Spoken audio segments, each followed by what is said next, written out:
માનવજાતનું લક્ષણ એવું છે કે લોભિયા હોય ત્યાં ધુતારા ભૂખે ન મરે. આ અનુસંધાને લાલચ એક એવી વસ્તુ છે કે જેમાં ગમે તે વ્યક્તિ ફસાઈ શકે છે. પાટણ જિલ્લા વિસ્તારમાં જે કંઈ ગુનાહિત પ્રવૃત્તિઓ થાય છે તેને રોકવા માટે પોલીસ મહાનિરીક્ષક શ્રી ચિરાગ કોરડિયા સાહેબ અને અમારા પોલીસ અધિક્ષક શ્રી વી કે નાઈ સાહેબે એલસીબીના પોલીસ ઇન્સ્પેક્ટર શ્રી રાકેશ સુરાગર સાહેબને સૂચના આપેલ કે ગેરકાયદેસર પ્રવૃત્તિઓ વિશે માહિતી મેળવી અને કાયદેસરની કાર્યવાહી કરવી.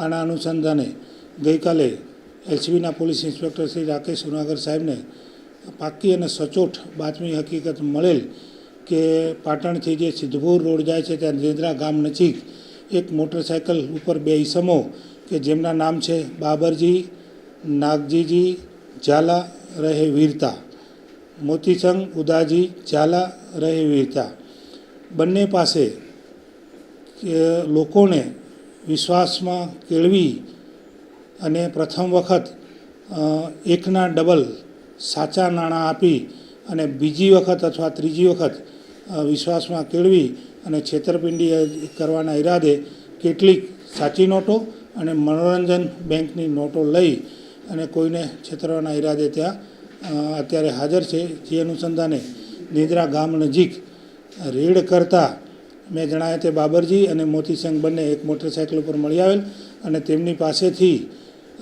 જે ચલણની નોટો મળી આવે તેમાં ઉપર અને નીચે એ ભારતીય બનાવટની અસલી ચલણની નોટો મળી આવેલ અને વચ્ચેના ભાગે ભારતીય મનોરંજન બેંકની નોટો મળી આવેલ કે જે કુલ 6497 નંગ જેટલી નોટો મળી આવેલ છે. અને અસલ નોટોના આપણે મૂલ્ય ગણીએ તો 2300 રૂપિયા જેટલું મૂલ્ય છે.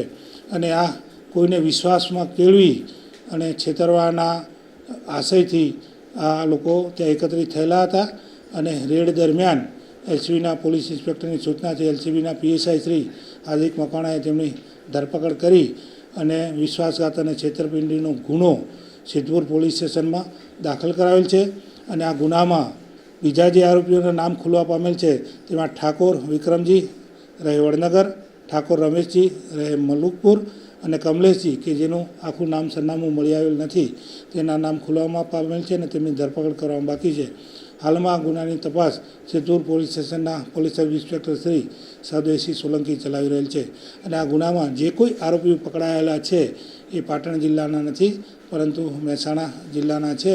અને આ એક ગેંગ તરીકે ઓપરેટ કરી અને જે મેં કહ્યું એ પ્રમાણે લોભિયા હોય ત્યાં ધુતારા ભૂખે ન મરે એવી રીતે આ વિશ્વાસઘાત અને છેતરપિંડીની પ્રવૃત્તિ આચરતા મળી આવતા તેમની વિરુદ્ધ કાયદેસરની કાર્યવાહી કરવામાં આવેલ છે.